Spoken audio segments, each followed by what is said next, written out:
여호수아 5장 읽겠습니다. 15절까지. 요단 서편의 아모리 사람의 모든 왕과 해변의 가나안 사람의 모든 왕이 여호와께서 요단물을 이스라엘 자손들 앞에서 말리시고 우리를 건네셨음을 듣고 마음이 녹았고 이스라엘 자손들의 연고로 정신을 잃었더라. 그때 여호와께서 여호수아에게 이르시되 너는 부싯돌로 칼을 만들어 이스라엘 자손들에게 다시 할례를 행하라 하시매 여호수아가 부싯돌로 칼을 만들어 할례 산에서 이스라엘 자손들에게 할례를 행하니라. 여호수아가 할례를 시행한 까닭은 이것이니 애굽에서 나온 모든 백성 중 남자 곧 모든 군사는 애굽에서 나온 후 광야 노중에서 죽었는데 그 나온 백성은 다 할례를 받았으나 오직 애굽에서 나온 후 광야 노중에서 난 자는 할례를 받지 못하였음이라. 이스라엘 자손들이 여호와의 말씀을 청종치 아니하므로 여호와께서 그들에게 대하여 맹세하사 그들의 열조에게 맹세하여 우리에게 주마하신 땅 곧 젖과 꿀이 흐르는 땅을 그들로 보지 못하게 하리라 하시매 애굽에서 나온 족속 곧 군사들이 다 멸절하기까지 40년 동안을 광야에 행하였더니 그들의 대를 잇게 하신 이 자손에게 여호수아가 할례를 행하였으니 길에서는 그들이 할례를 행치 못하였으므로 할례 없는 자가 되었음이었더라. 온 백성에게 할례 행하기를 피람의 백성이 진중 각 처소에 처하여 낫기를 기다릴 때에 여호와께서 여호수아에게 이르시되 내가 오늘날 애굽의 수치를 너희에게서 굴러가게 하였다 하셨으므로 그곳 이름을 오늘까지 길갈이라 하느니라. 이스라엘 자손들이 길갈에 진쳤고 그달 14일 저녁에는 여리고 평지에서 유월절을 지켰고 유월절 이튿날에 그 땅 소산을 먹되 그날에 무교병과 볶은 곡식을 먹었더니 그 땅 소산을 먹은 다음 날에 만나가 그쳤으니 이스라엘 사람들이 다시는 만나를 얻지 못하였고 그 해 가나안 땅에 열매를 먹었더라. 여호수아가 여리고에 가까웠을 때에 눈을 들어 본즉 한 사람이 칼을 빼어 손에 들고 마주 선던지라. 여호수아가 나아가서 그에게 묻되 너는 우리를 위하느냐 우리의 대적을 위하느냐. 그가 가로되 아니라 나는 여호와의 군대 장관으로 이제 왔느니라. 여호수아가 땅에 엎드려 절하고 가로되 나의 주여 종에게 무슨 말씀을 하려 하시나이까. 여호와의 군대 장관이 여호수아에게 이르되 내 발에서 신을 벗으라. 내가 선 곳은 거룩하니라. 여호수아가 그대로 행하니라.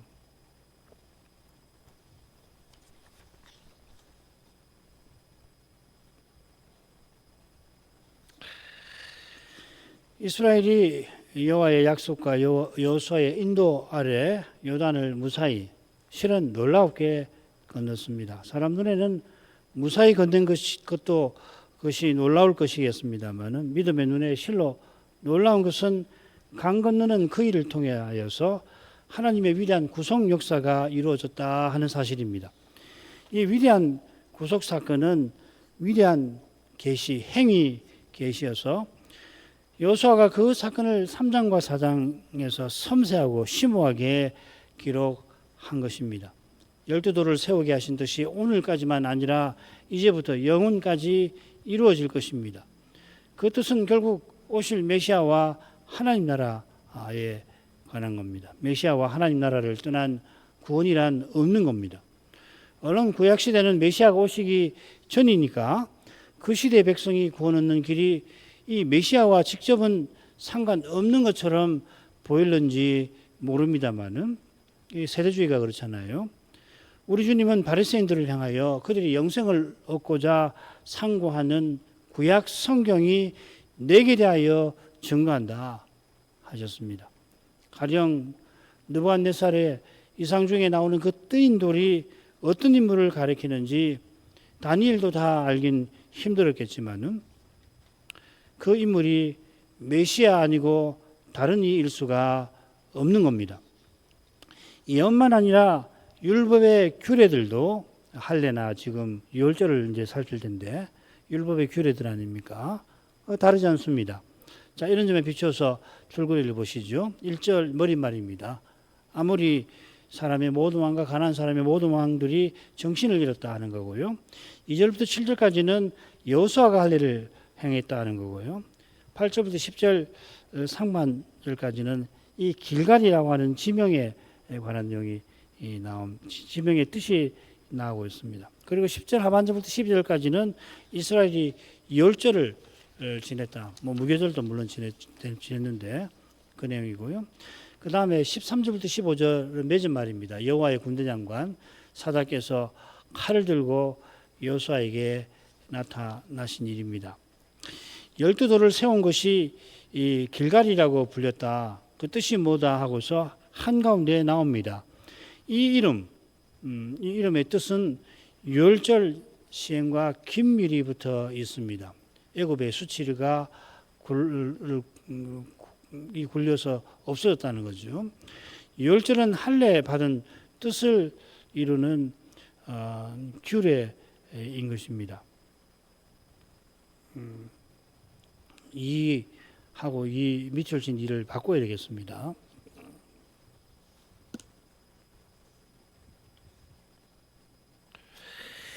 길갈에서 이 할례를 시행하고 유월절을 지킨 것은 곧 있을 거룩한 전쟁을 위함입니다. 이를 위하여 여호와의 사자께서 칼을 들고서 여호수아에게 나타나심입니다. 여호와의 사자가 나타나심이 이 전쟁의 향배를 미리 정합니다마는 요단 건넌 사건에서 전쟁의 승패는 이미 결정난 셈입니다. 그게 첫 번째 머리말에 나오죠. 자, 머리말로 가십시다. 요단 서편의 아모리 사람의 모든 왕과 해변의 가나안 사람의 모든 왕이 여호와께서 요단물을 이스라엘 자손들 앞에서 말리시고 우리를 건네셨음을 듣고 마음이 녹았고 이스라엘 자손들의 영고로 정신을 잃었더라. 이 말씀은 요단 건넌 사건과 직접 관련이 되어 있습니다. 제가 갖고 있는 성경은 5장 1절까지를 붙여서 문단을 나누었습니다. 새로운 문단이 5장 2절부터 이렇게 되어 있어요. 이렇게 볼 수 있을 만큼 직접 관련이 되어 있고 다음 단락에서 다룰 사건과도 연결이 됩니다. 아모리와 가나안 왕들의 관련된 이 일을 여호수아가 이 단락에서 언급하는 것은 요단 건너는 일과 여리고를 정복하는 이 일이 이스라엘이 할례 받고 유월절 지내는 목적과 붙어 있는 까닭일 것입니다. 그 목적은 다음 부분들에서 살피는 것이 좋겠습니다만은 우리가 이미 그 목적을 알고 있습니다. 아브라함에게 가나안을 주겠다. 6절에 나온 내용이죠. 약속하실 때 여호와께서 그와 언약을 체결하셨는데 이 언약은 물론 메시아와 영원한 제국을 가리킵니다. 이 무슨 이 수학 공식처럼 계속해서 오실 메시아와 영원한 나라를 말하는데 이거는 수학 공식보다도 훨씬 중요한 진리입니다. 이건 귀에 못이 박히고 굳은 살이 박히더라도 이것을 잊어서는 안 되는 거예요. 라합이 요단 동편의 아모리 사람의 두 왕 시온과 옥을 여호와께서 멸하셨다 말했지요. 요단 동편입니다. 거기는 아모리의 두 왕인데 요단 서편의 아모리 사람의 모든 왕도 또 가나안 사람의 모든 왕, 이거는 이제 산지인데 가나안 사람들은 산지에 사는데 그 모든 왕도 이 일을 당연히 알고 있습니다. 거기다가 여호와께서 홍해 물을 마르게 하신 일을 듣고서 그 백성의 마음이 녹았습니다.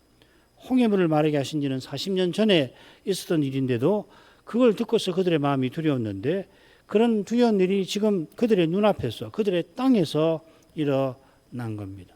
그들 앞에 일어난 일은 도무지 사람의 일이 아니고 오직 하나님의 일이었습니다. 그런데 이 왕들은 이전처럼 이번에도 이스라엘 자손들의 연고로 정신을 잃었다. 이렇게 여호수아는 밝힙니다. 언덕에 차오르는 요단강이 마른 땅 된 것이 도무지 사람의 일이 아니고 게다가 그들이 들은 대로 여호와께서 행하신 일입니다만은 혹시는 모르죠. 아담 근방에 물 무더기가 솟구쳐 올랐던 것을 보았을 수도 있겠죠. 그들은 이스라엘 자손들 때문에 정신을 잃었습니다.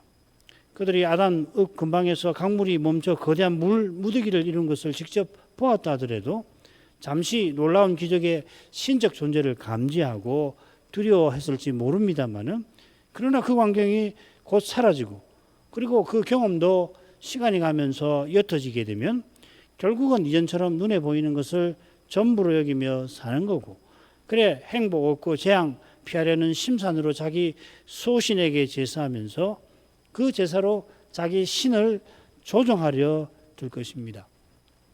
바울사도의 교훈대로 타락한 사람은 날마다 생명과 호흡과 온갖 선한 것들을 누리면서 주신 선한 것들을 통하여 하나님을 모르진 않지만은 심히 어두운 가운데서, 칼빈의 비유를 예를 든다면은 캄캄한 밤중에 산길을 걷다가 번개가 갑자기 척 하고 치니까 순간적으로 그 번개불에 뭔가를 봤는데 그 즉시로 어두운 가운데 떨어진 것처럼, 하나님을 알기 때문에, 심히 어두운 가운데서 하나님을 알기 때문에 정작 하나님 대신 피조물을 섬기는 거죠.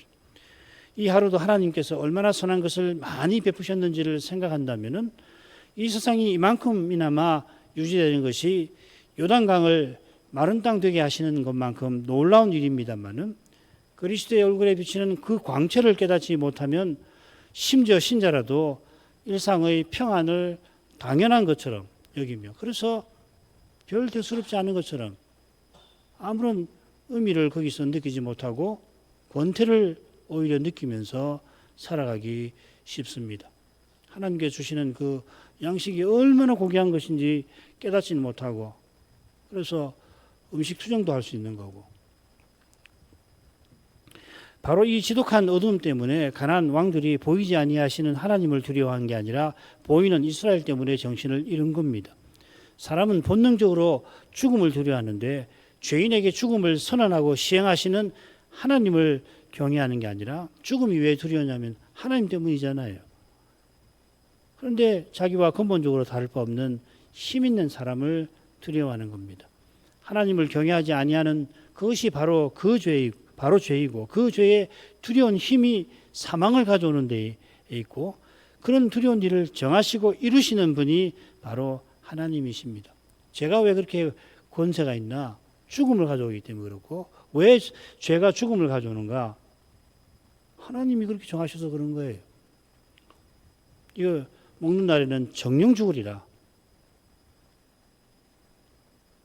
이런 하나님을 경외치 아니하면, 제대로 알지 못하면 결국 죽음을 두려워하고 실상에서는 사람을 두려워하는 것입니다. 이 교훈과 관련하여 한 가지만 간단히 생각해보고 넘어가겠습니다. 원문으로는 이스라엘 자손들 앞에서 요단을 마르게 하셨다. 이스라엘 자손들의 연고로 정신을 잃었다, 이렇게 되어 있죠. 원문은 똑같이 되어 있습니다. 미프네이 분의 이스라엘 이렇게 되어 있습니다. 여호와께서 이스라엘 자손 앞에서 놀라운 일을 친히 행하셨는데 가나안 왕들은 이스라엘 자손들 때문에 그들 앞에서 정신을 잃었다, 이렇게 되어 있습니다. 여호수아가 왜 같은 표현을 썼을까? 방금 살핀 교훈과 관련 있을 겁니다. 자, 두 번째로 가지요. 셋으로 나눠보겠습니다. 2절 3절이 머릿말입니다. 여호와께서 여호수아에게 할 일을 시행하라 하니까 그대로 행했다는 거고요. 그 다음 한가운데 길게 여호수아가 할 일을 시행한 까닭이 4절부터 6절까지 나오고 있고요. 맺은말은 여호수아가 할 일을 시행했다. 앞에 시행했다고 했는데 또 했다고 그러고 그 이유가 요약되어 있습니다. 그러니까 앞선 내용을 맺은말로 요약하고 있다는 이야기죠. 자, 넘어가십시다. 1절. 머릿말 2, 3절. 그때 여호와께서 여호수아에게 이르시되 너는 부시들로 칼을 만들어 이스라엘 자손들에게 다시 할례를 행하라 하시매 여호수아가 부시들로 칼을 만들어 할례 산에서 이스라엘 자손들에게 할례를 행하니라. 여호와께서 명하시니 여호수아가 그 명령을 그대로 받듭니다. 2절 3절 우리 번역도 거의 똑같으지요. 한 가지 각각 다른 요소가 있습니다. 요컨대 할례 규례가 여호와와 여호수아의 이런 관계를 가리키고 있습니다. 그리고 이 관계가 바로 언약이라고 하는 겁니다. 이 언약 관계는 삼위의 관계에서 나왔고 그 관계를 본받는 겁니다. 여호와의 명령을 순전하게 받드는 여호수아는 오실 메시아의 표상답습니다. 우리와 언약 맺으신 것은 우리가 함께 이 그리스도를 본받게 하신 것이죠. 여호수아가 그때에 하였습니다. 이 그때라는 말이 흔한 말인데 여호수아서에 3번만 나올 만큼 드뭅니다. 중요하다는 뜻입니다. 할례 시행과 유월절 시행이. 게다가 그때는 홍해 건넌 일만큼 중요한 구속사 시기입니다. 여호와께서 여호수아에게 할례를 행하라 하시는데 흥미롭게도 부싯돌로 하라고 도구를 언급하시죠. 꼭 이렇게 하셔야 했을까? 뭐 그런 생각이 드시잖아요. 얼마든지 할례를 행하라 그렇게 해도 되잖아요. 그런데 부싯돌 더 정확하게 하면은 이 부싯돌로 칼을 만들어 모세 아내 시브라도 이 부싯돌로 할례를 아들에게 행했죠. 여호와께서는 부싯돌로 칼을 만들어 행하라 하셨는데 원문은 그렇게 되어 있지 않고 부싯돌 칼을 만들어 이렇게 되어 있습니다. 칼을 굳이 말씀하시는 것은 칼이 마지막 부분에 등장하는 것과 무관하지 않을 겁니다. 여호와의 군대 장관께서 칼을 들고서 이스라엘을 이끌어 적군을 치실 건데 먼저 여호수아가 칼을 들고서 할례를 행하게 하시는 겁니다. 이들은 사실은 근본 의미에서 통하는 거죠. 자, 할례를 행하는데 다시 행하라 하셨습니다. 원문에는 중요한 말이 하나 더 있습니다. 다시 할례를 2번째로 행하라 이렇게 되어 있습니다. 이 2번째라는 말을 붙여가지고서 다시라는 말에 넣어가지고 번역했는데 원문은 다시라는 말하고 2번째라는 말이 각각 나와요. 참 특이한 표현이죠, 그죠? 다시 하라, 할례를 다시 하라. 이게 무슨 말일까? 왜 다시 하는 걸까? 2번째, 그럼 첫 번째는 언제란 말인가? 이런 생각이 드시지 않습니까? 게다가 다시 하라, 할례를? 이게 무슨 말일까? 다시 2번째는 다음 부분의 내용과 붙어 있습니다. 여호와의 명령은 할례 받은 사람에게 다시 행하라는 거 아니지요. 홍해 건넌 1세대는 할례를 받았는데 요단을 건넌 제2세대 중에 광야에서 난 사람은 할례를 받지 못해서 그렇습니다. 이들에게 할례를 행하게 하시는데 다시 2번째 행하라 이렇게 표현을 하십니다. 그들에게 할례를 행하라 이렇게 하면 되잖아요. 안 받은 사람들이니까 다시라든지 2번째라든지 이런 말을 굳이 쓰실 필요가 없잖아요. 그죠? 이게 굉장히 어렵습니다, 사실은. 이게 뭐 제가 드리는 해답이 얼마나 온전한 해답이 되는지 모르겠지만 저는 이걸 어떻게 해석했는지 곧 이어서 말씀드릴 겁니다. 요컨대 지금 행하는 할례는 개별적인 게 아니라 민족 전체로 행하는 겁니다. 홍해 건넌 후에 이스라엘이 전체적으로 할례를 행했다는 기록이 없지요. 없는 것처럼 다시 하라 하신 것은 1세대가 광야에서 다 죽은 것과 관련이 되어 있을 겁니다. 자, 이 정도로 오늘 때고 다음 부분에서 살피죠. 여호수아가 명령을 쫓아 할례를 행하는데 할례산에서 시행했다 이렇게 되어 있습니다. 할례산이 지명일 수가 있습니다.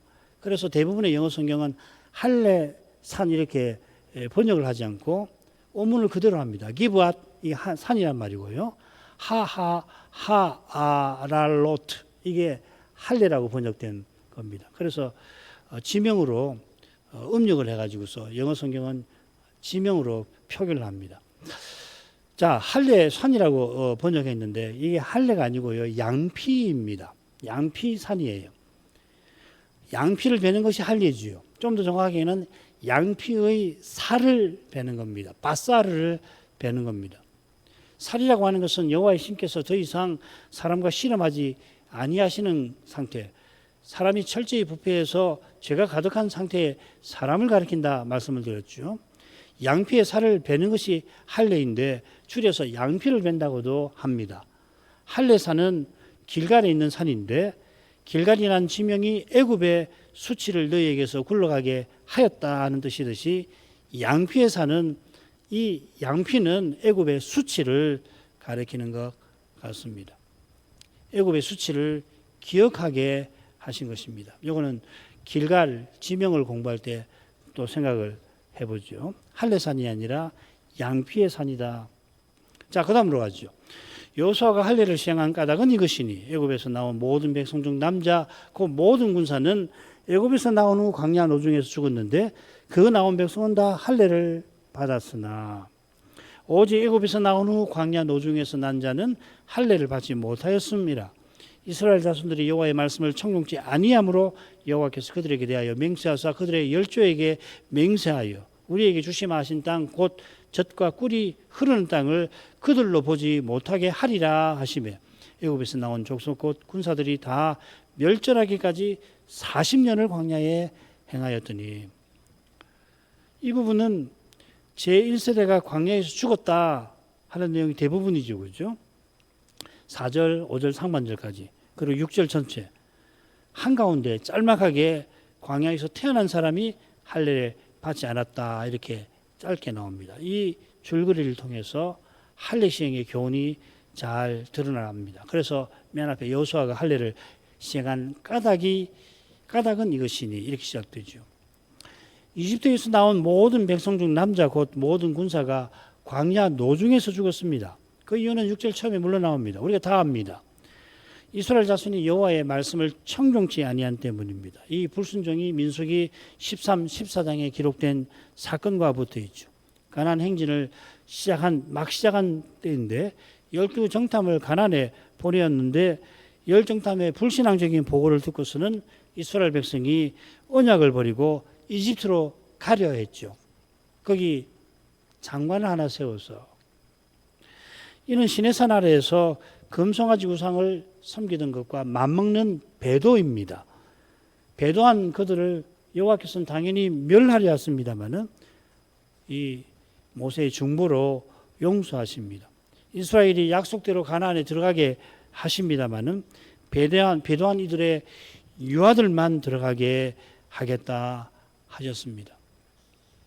이집트에서 나온 모든 백성 중 남자 곧 모든 군사는 가나안에 들이실 유아를 제외한 사람을 가리킵니다. 남자를 왜 언급하냐면은 할례와 붙어 있어 그런 거죠. 할례 받지 아니한 여자들은 죽지 않았느냐? 1세대 여인들도 다 죽었죠. 그들이 광야에서 죽은 것은 그 나온 백성은 다 할례를 받은 사실과 붙어 있습니다. 이게 5절 상반절에 나오고 우리말은 하반절과 붙여서 번역이 되어 있습니다. 받았지만 이집트에서 나온 백성은 받았지만 광야에서 난 사람은 받지 않았다. 이렇게 번역을 해놨습니다. 그런데 5절 상반절은 4절과 붙여 읽는 것이 좋습니다. 그들이 광야 노중에 죽었는데 이는 나온 그들이 할례를 받았음이라. 이유로 이렇게 붙어 있는 거예요. 할례 받은 사람들이라 그들이 광야 길을 행하면서 죽는 형벌을 여호와께 받은 겁니다. 달리 표현하면은 그들이 광야에서 죽은 형벌은 할례 받게 하신 은혜를 저버린 죄에 대한 형벌이라 이 말이죠. 바울 사도는 유대인의 나옴을 할례 유의라고도 바꿔 불렀습니다. 할례 받은 유대인이 누리는 특권을 짝을 이루는 대목에서 밝히는데 4절에 6가지로 4절에서 이야기합니다. 저희는 이스라엘 사람이라 저희에게는 양자됨과 영광과 언약들과 율법을 세우신 것과 예배와 약속들이 있고 양자됨, 영광, 언약들, 율법 세우신 것, 예배, 약속들 여기에 할례 받게 하신 뜻이 압축되어 있습니다. 이스라엘을 장자로 삼으셔서 하나님을 가까이 하여 그 영광을 뵙게 하여서 거룩한 사명을 이루며 메시아와 영원한 나라의 약속을 바라보도록 하신 겁니다. 이런 특권이 이스라엘이 방금 요단을 건너게 하신 일에도 잘 드러납니다. 1세대가 이집트를 떠나게 하시고 홍해를 건너게 하신 데서도 물론입니다. 가나안에 들어가서 언약의 율법이 청사진으로 보여주는 그런 거룩한 사회를 거기서 이루며 살라 하신 겁니다. 이집트에서 나온 이들이 할례 받은 것은 바로 이런 거룩한 은혜와 뜻과 딱 붙어 있습니다.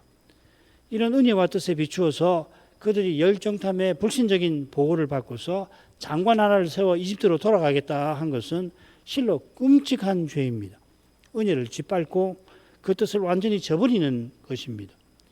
이런 무섭고 끔찍한 죄 지은 백성도 하나님은 용서하십니다만 그 죄는 절대로 용인치 아니하십니다. 이런 죄를 그냥 두고는 영원한 제국이 서나갈 수 없어서 그렇습니다. 달리 표현하면 거룩한 나라를 영원히 견고히 세우시는 길에서 하나님께서 그리스도를 통하여 이 죄의 권세를 철저히 지금 허물고 계시는 겁니다. 그 방식이 그리스도와 함께 고난받는 것이죠. 이 고난에서 하나님 은혜와 뜻이 신비하게 드러나며 이루어져 가는 겁니다. 5절 하반절은 그러나 하면서 시작됩니다. 그러나 광야 노중에서 난 모든 백성은 할례를 받지 못했습니다. 이게 여호수아가 할례를 베푸는 까닭이기도 하죠. 왜 광야 40년 동안 태어난 남자아이는 할례를 받지 못했는가? 6절에서 여호수아가 곧 밝힐 겁니다. 이제 가나안 땅에 들으신 그때에 여호와께서 할례를 명령하십니다.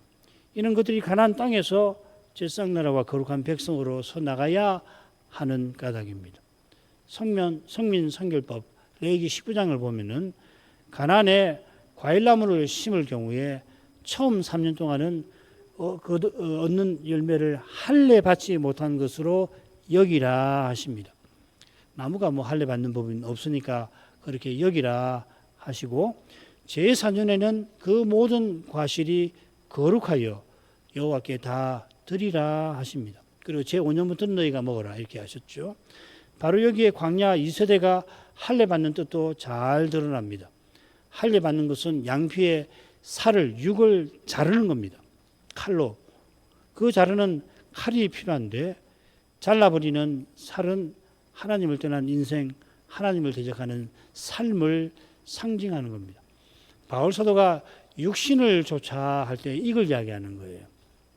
바울 사도가 육신을 좇아, 성신을 좇아, 영을 좇아. 바울이 말하는 영하고 육은 영은 성신이고 그 다음에 육은 뭘 가리키냐면 이 노아 시대 때 선언하신 이 사람의 상태를 선언하시는 겁니다. 그래 그 시대 이후로부터는 육을 따른 질서가 전개되어 왔던 거예요. 그리고 예수님이 오셔서 십자가 지고 부활하신 다음에는 성신을 좇은 질서가 이제 역사에서 시작되고 장차는 이 질서가 완전히 펼쳐지겠죠.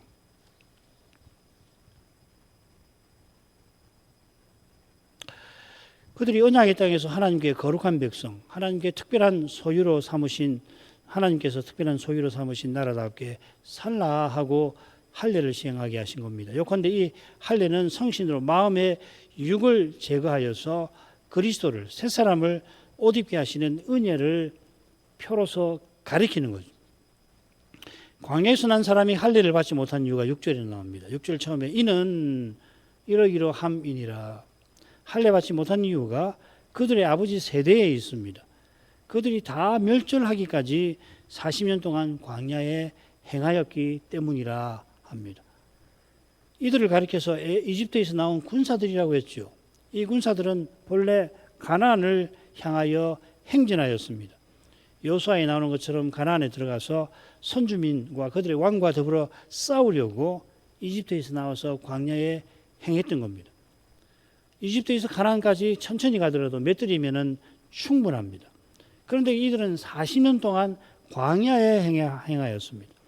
이들은 가나안을 향하여 걸어간 게 아니라 죽음을 향하여 걸어간 겁니다. 죽기 위하여 걸어간 것이죠. 그렇기 때문에 광야에서 난 백성은 할례를 받지 못한 거다. 이들이 40년 동안을 광야에 행한 이유가 무엇인지 한글 개역 성경은 6절 처음에 번역해 나왔습니다. 이들이 결국 광야에서 죽기 위하여 행한 것은 여호와의 맹세 때문입니다. 그들이 여호와의 말씀을 청종치 아니하므로 여호와께서 맹세까지 하며 그들을 가나안에 들이지 아니하셨습니다. 가나안에 들어가게 하려고 이집트에서 구속하셨는데 이들이 여호와의 말씀을 거역하며 이집트로 돌아가려 하니까 이집트와 가나안 사이에 있는 광야에서 다 멸절하게 하신 것입니다. 이런 두려운 징벌을 받으면서도 그들이 행한 일은 여호와를 거역한 것뿐이었어요. 이게 민수기 둘째 대목 한가운데 나오는 그 끔찍한 사건이 우리에게 보여주는 두려운 의미입니다. 민수기 둘째 대목은 10장 11절부터 21장 9절까지인데 다섯으로 나눌 수가 있어요. 한가운데 고라 사건이 나옵니다. 이 민수기는 흥미롭게도 사건 사이에 율법이 나오죠. 그죠? 15장 그리고 18, 19장에 율법이 나오고 그 다음에 처음 가운데 마지막에 사건들이 나오는데 한가운데 고라 사건이 나오죠. 그죠? 그리고 맨 처음 사건은 출발하고 얼마 되지 않을 때 일어난 사건들이고 그 다음 20장에서 21장은 이 모압 평지에 들어가기 전에 이제 곧 그 가나안에 들어가기 직전에 있었던 사건들이 기록이 되어 있습니다. 여호와께서 12정탐이 가나안을 탐지한 40일의 하루를 1년으로 환산해서 40년 동안 너희의 죄악을 질지라 하셨습니다. 실제로는 38년 동안 광야를 떠돌며 그들이 멸절한 건데 38년이면은 얼마나 많은 일이 있었을까요? 그거 짐작할 수 있습니다. 둘째 대목, 민수기 둘째 대목의 처음과 끝에 여러 사건들이 기록되어 있잖아요. 이거는 합해봐야 1년밖에 안 되는 세월입니다. 1년 남짓 1년 정도밖에 안 됩니다. 왜냐하면 제2년 2월 20일에 출발했으니까. 그리고 제41년 정월에 가나안에 들어갔잖아요. 그러니까 지금 민수기 둘째 대목의 처음과 다섯 번째 나온 사건들은 합해도 1년도 안 되는 세월입니다. 거기 여러 사건이 기록되어 있어요. 그런데 38년을 광야에서 떠돌아다니면서 얼마나 많은 일이 있었을까 싶은데 모세는 고라 사건 하나만 가운데 딱 기록을 해놨습니다. 무슨 말입니까? 38년 동안 광야에 행하면서 40년 동안 행한 일은 거역뿐이라 하는 거죠. 뭐 사도행전이나 시편이나 시편 보십시다. 95편 10절 내가 40년을 그 세대로 인하여 제1세대죠. 근심하여 이르기를 저희는 마음이 미혹된 백성이라 내 도를 알지 못한다. 이 미혹된 백성이란 말이 배도한 백성이란 말과 거의 같습니다. 거역하는 이들이니 당연히 여호와의 할례도 함부로 됐을 것 아니에요. 이게 원인이라 하는 겁니다. 몇째 말로 가죠. 그들의 대를 잇게 하신 이 자손에게 여호수아가 할례를 행하였으니 길에서는 그들에게 할례를 행치 못하였으므로 할례 없는 자가 되었음이니라. 길에서는 행할 수 없었다. 그 말 아니죠. 그죠? 길에서는 행하지 못했다는 거죠. 그죠? 길을 걷고 있으니까 할례할 틈이 없었다. 그 말 아니겠죠. 그죠? 무슨 말인지 아시겠죠? 여기 지금 길에서는 그들에게 할례를 행치 못했다. 이 말을 읽고서 지금 길을 걷고 있으니 할례할 틈이 없었겠지. 그 말이 아니란 말이에요. 그러니까 앞서 말씀드린 대로 왜 할례를 행하지 못했나? 그들이 거역해서 그렇다는 거예요. 할례를 무시해서 그렇다는 거죠. 1세대가 여호와께 거역하여 광야에서 다 멸절되었는데 7절은 이렇게 시작됩니다. 그러나 여호와께서 대를 잇게 하셨다. 이렇게 되었습니다. 이건 사역하는 것이 좋습니다. 그러나 그들의 아들들을 그들 대신에 그분께서 일으키셨다. 이렇게 되었습니다. 요걸 이제 자연스럽게 번역하느라고 대를 잇게 하셨다. 대를 잇는단 말 없습니다. 그들 대신에 그들의 자손을 일으키셨다고 되어 있습니다. 그들의 아들들이니 멸절한 그들이 낳은 자들인데 실은 여호와께서 대를 잇게 하신 겁니다. 그런데 뭐라고 하시냐면 그들 대신 그들의 아들들을 일으키셨다 이렇게 되어 있습니다. 일으키셨다고 번역했는데 세우셨다고도 새길 수 있습니다. 예를 들면 율법을 세우시는데 다윗의 후손을 세우시는데 이 낱말이 사용됩니다. 아까 바울이 유대인의 특권을 열거했는데 거기에 이 낱말이 쓰여 있어요. 양자됨, 율법 세우신 거. 여기 바로 이 세운다는 말이 들어 있습니다. 이 헬라 말로는 세시아이거든요. 세시아인데 양자됨은 히오세시아. 율법 세우신 것은 노모세시아.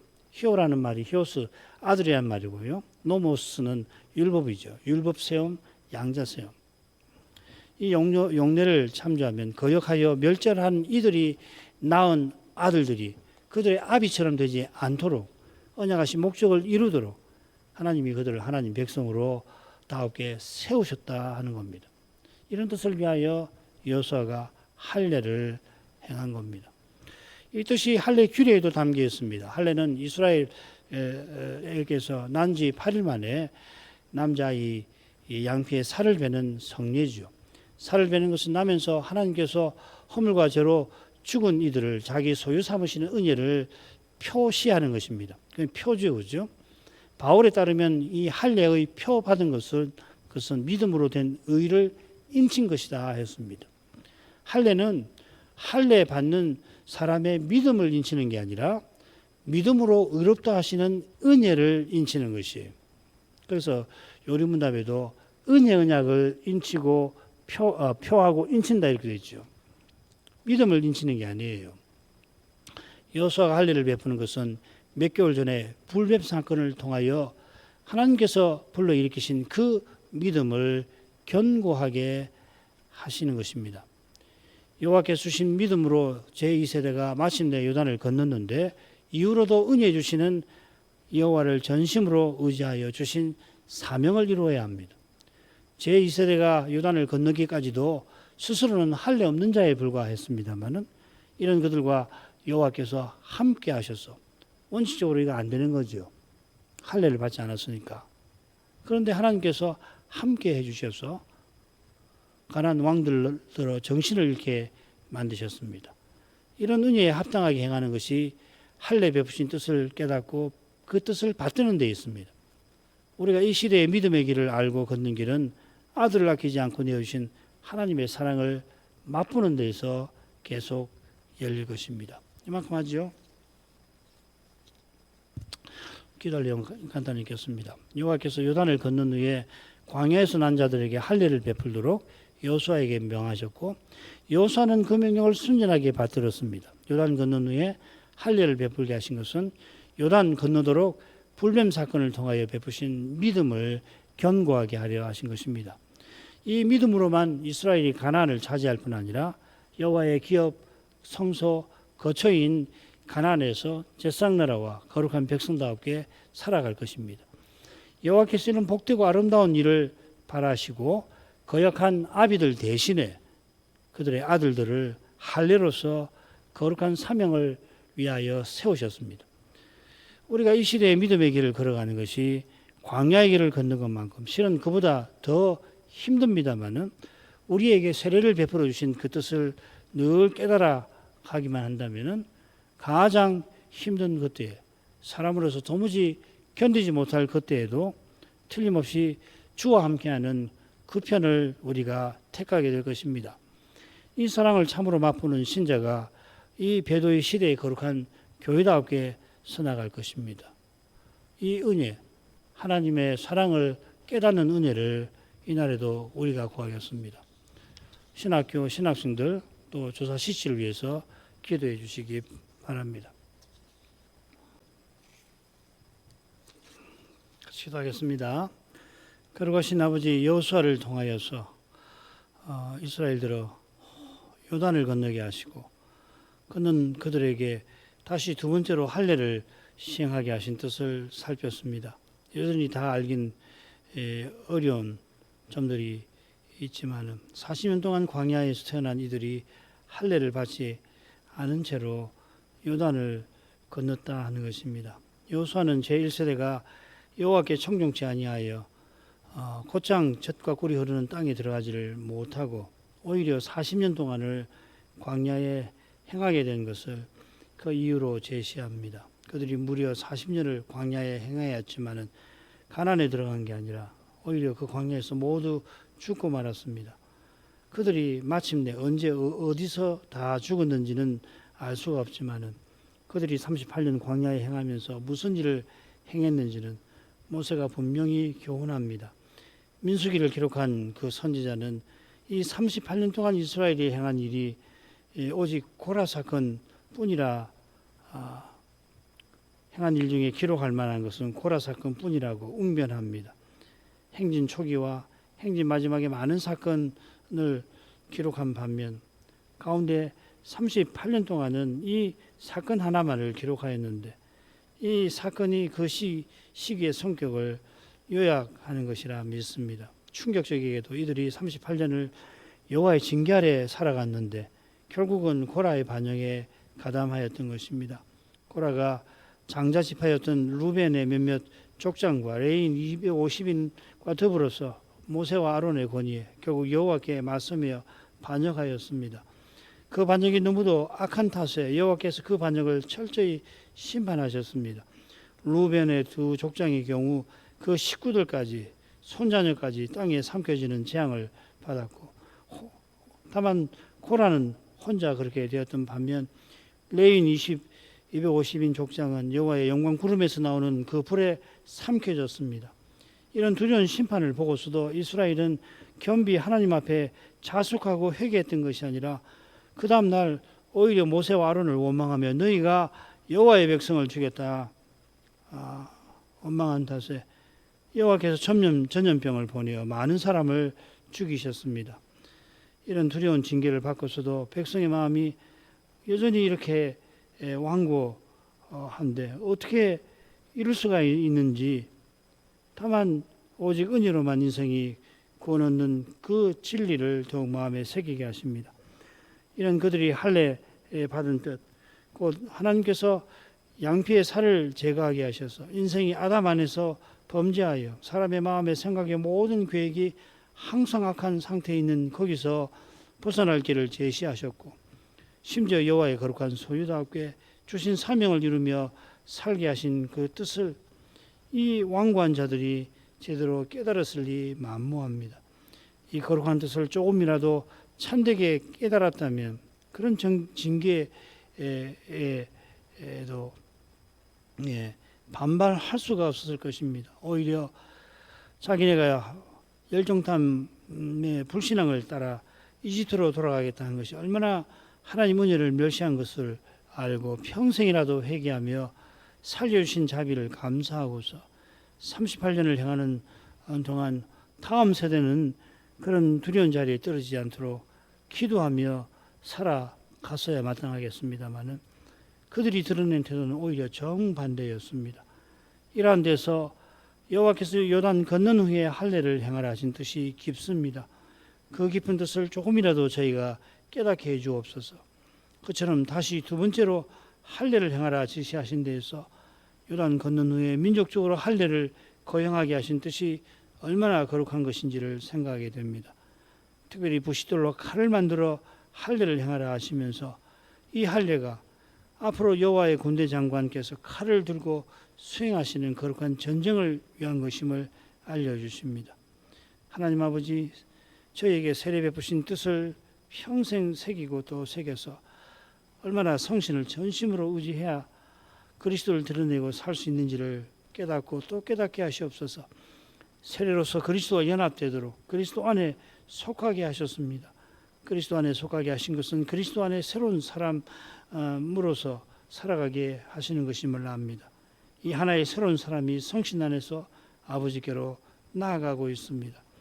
이 웅장하고 거룩하고 신비한 사실이 우리의 예배들에서 생생하게 드러나게 하셔서 이 시대의 믿음의 길을 걸어가는데 큰 위로와 격려를 받아가게 하옵소서. 어느 시대보다 특별히 육신으로 행하기가 쉬운 것을 저희가 고백합니다. 사람으로 행하지 아니하는 것이 마치 기적과도 같을 만큼 온 세상에 육신적인 태도가 지금 가득합니다. 거대한 홍수와 같이 날마다 인류의 삶을 밀어대고 있습니다. 이러한 홍수를 어떻게 스스로 이겨낼 수가 있나이까? 그러나 여호와를 경외하는 이는 하나님의 지혜와 능력이신 그리스도 안에서 이겨낼 길을 발견하며 걷게 하실 것입니다. 이날에도 그리스도를 간절히 바라봅니다. 주께서 저희를 통촉해 주시옵소서. 예수님 이름으로 기도합니다. 아멘.